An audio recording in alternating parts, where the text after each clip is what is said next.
This is Sylvia Saber with OpTv Global Headlines. Starting with the top international stories for the day. Pakistan has called on the relevant UN bodies to thoroughly investigate India's use of Israeli spyware, Pegasus against Prime Minister Imran Khan and others. While condemning, Foreign Office spokesperson Zahid Hafiz said that the world has seen the true face of the so-called Indian democracy when the reports of EU Disinfo Lab Indian Chronicle surfaced earlier last year.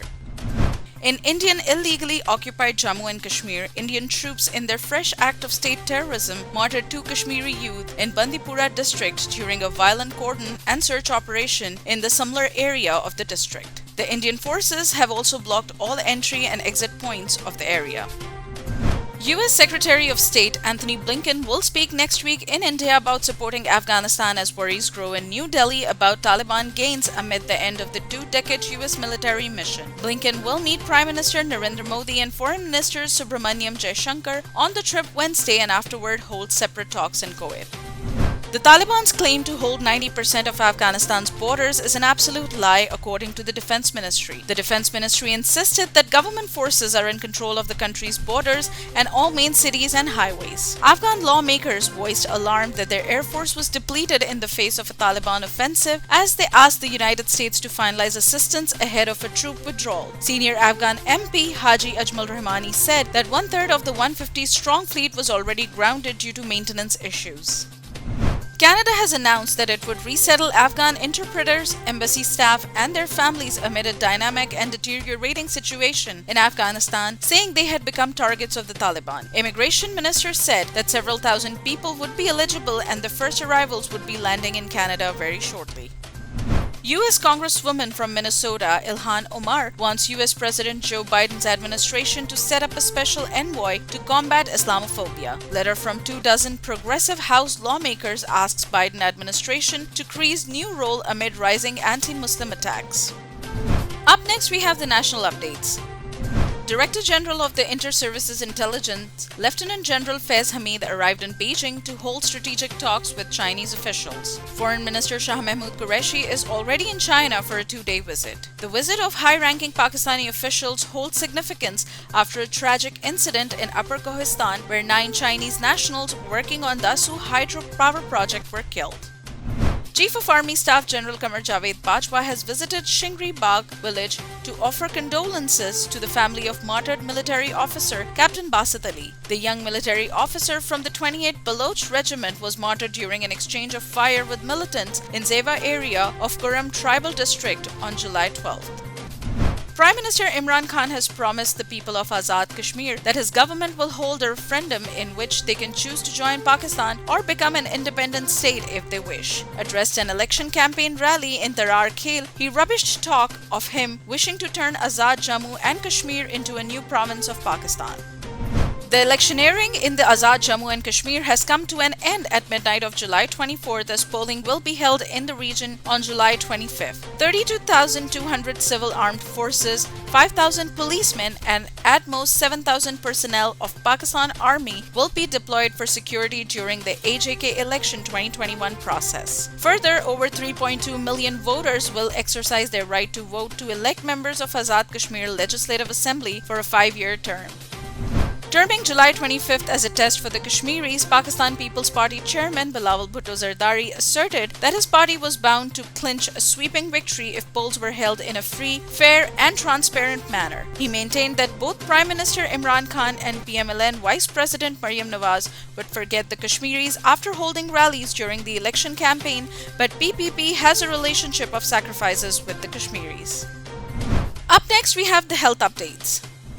The government of Pakistan showed deep appreciation for the United States announcement that it is sending 3 million doses of the Moderna vaccine to Pakistan through the United Nations COVAX vaccine sharing program. We look forward to our continued cooperation with the US in our fight against the pandemic, spokesperson of the Ministry of Foreign Affairs Zahid Hafiz Chaudhry said in a statement. Pakistan's coronavirus shows a slight drop in daily case and death counts with 32 deaths and 1,841 persons tested positive in last 24 hours. Pakistan's coronavirus positivity ratio falls to 4.89%.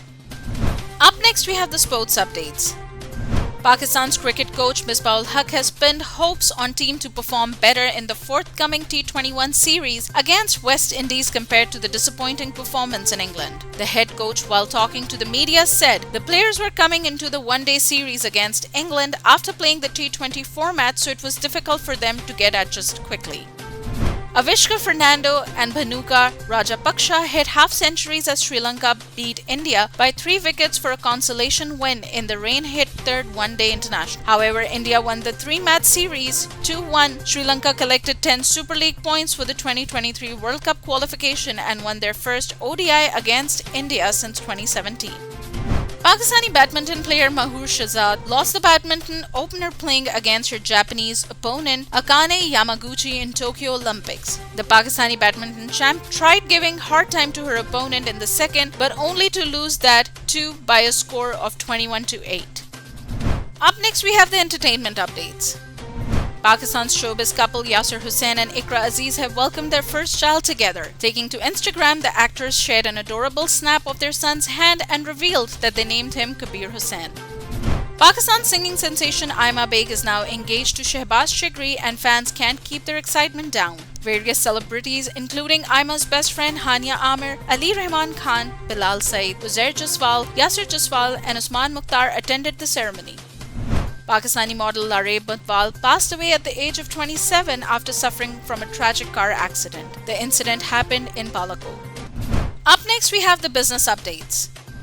The exports of fish and fish preparations in Pakistan have increased by 1.85% during the fiscal year 2020 to 2021 as compared to the corresponding period of last year. The seafood exports during July till June 2020 to 2021 were recorded at $414.193 million, showing growth of around 1.8% according to Pakistan Bureau of Statistics.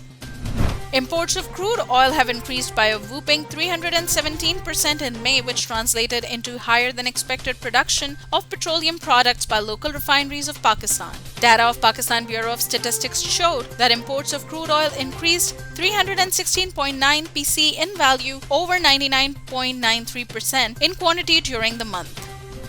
Iran has opened its first oil export terminal that does not require tankers to pass through the Strait of Hormuz, a choke point patrolled by warship of its arch foe, the US. President Hassan Rouhani announced. The location of the new terminal will also save tankers headed into the open seas several days sailing time. Up next, we have the updates on science and technology. Mark Zuckerberg has laid out his vision to transform Facebook from a social media network into a metaverse company in the next 5 years. A metaverse is an online world where people can game, work, and communicate in a virtual environment, often using VR headsets. Private rocket company SpaceX has been awarded a $178 million launch services contract for NASA's first mission focusing on Jupiter's icy moon Europa and whether it may host conditions suitable for life. The Europa Clipper mission is due for a blast-off in October 2024 on a Falcon Heavy rocket owned by Musk's company for NASA's Kennedy Space Center in Florida.